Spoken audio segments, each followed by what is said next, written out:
Okay, so we've got the etch primer now dry. I've been over it lightly with the Scotch pad to remove any burrs or blobs of paint or anything. I'm now gonna do the satin black.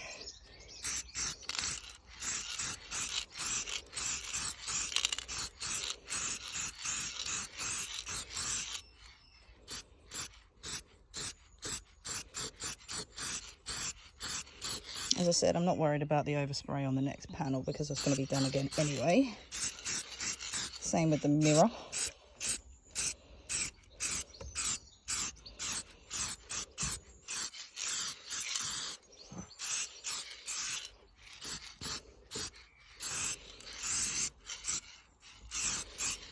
Okay, I think that's enough on there for now before I get any runs. Oh, just a bit. Right, leave that to go off, see how it goes. See if it needs another coat. If we get any blemishes in it or runs.